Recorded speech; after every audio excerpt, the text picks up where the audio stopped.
Culpa. Eu costumo brincar que eu adoro atribuir a culpa a alguém. É muito bom.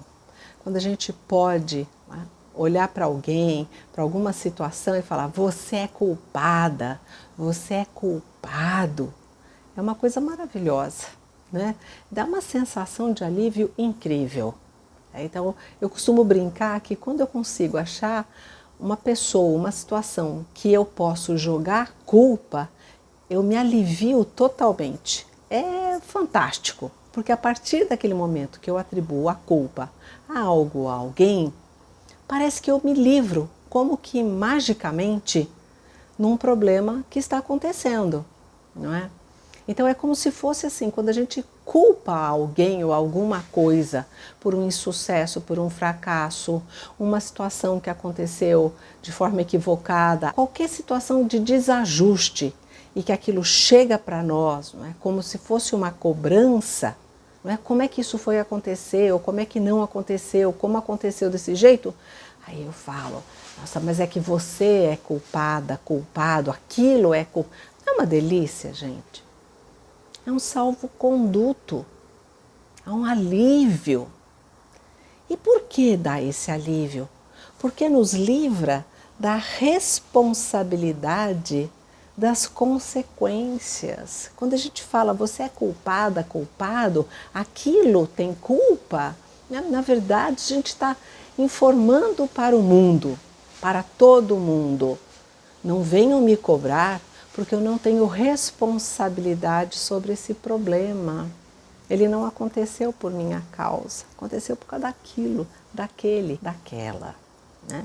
Então, assim, exemplos são inúmeros e infinitos, mas vamos a alguns, né? Então, de repente, eu não emagreço porque, na verdade, eu já fui em vários nutricionistas e nenhum se adaptou ao meu estilo de vida. Eles não entendem o que eu quero dizer.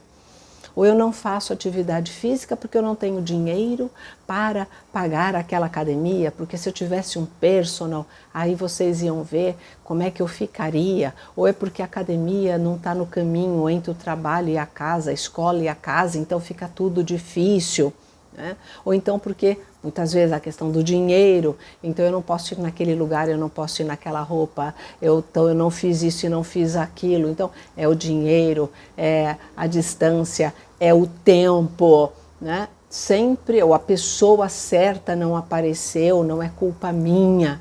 Então é da outra pessoa, ou que não apareceu, ou que não fez certo, ou que não me deu as condições adequadas. Às vezes até a gente atribui aos pais, né? Alguma situação que aconteceu há 20, 30, 40, 50 anos, sabe-se lá quantos anos, a gente continua dizendo: não, porque minha mãe não me amou, porque ela não me buscou na escola, porque meu pai nunca me falou tal coisa. E aí a gente continua jogando lá para 20, 30, 40 anos atrás, sabe-se lá quantos, né? A atribuição e a responsabilidade, a culpa, porque então nós não estamos bem. Então é incrível isso. Então a gente atribui a responsabilidade a um fator externo sobre os nossos fracassos, insucessos ou sobre outras consequências. Mas existe gente que faz exatamente o inverso, né? O que é isso? Pessoas que assumem a culpa por tudo. Então, as pessoas que estão à sua volta, seja na relação amorosa, parceiro, uma parceira, ou os filhos, ou os pais, amigos, a pessoa se sente culpada pela infelicidade do outro. Então a pessoa se sente responsável que o outro não está feliz, ou que o outro não fez uma coisa, a pessoa vai se atribuindo essa culpa. No trabalho é a mesma coisa: eu acho que o grupo não tirou 10 porque eu não fiz tão bem a minha parte, se eu não fizer isso todo mundo vai se dar mal. E aí vai atribuindo responsabilidades para si, culpas, né? Nessa situação de culpa, culpa, culpa, culpa.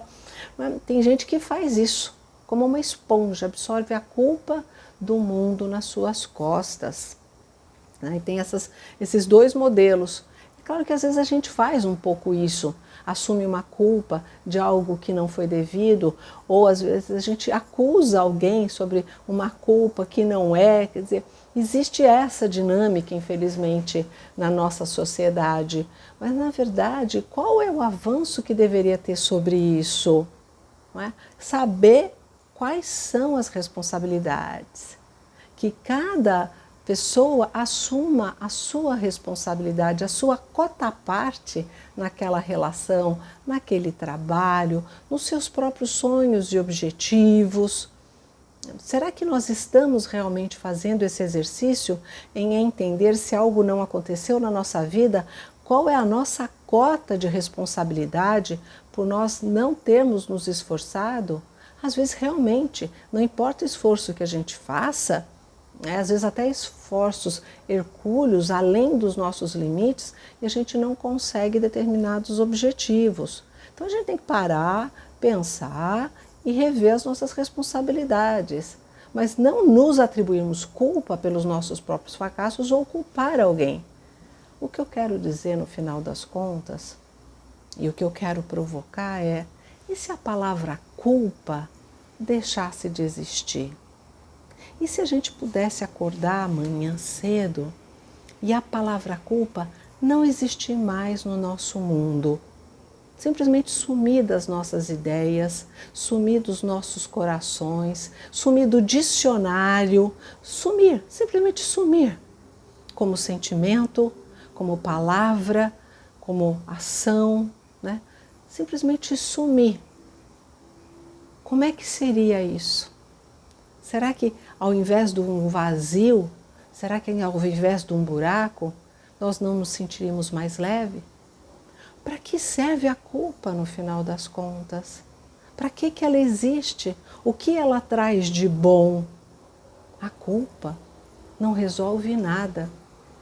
No meu entender, a culpa agrava as situações.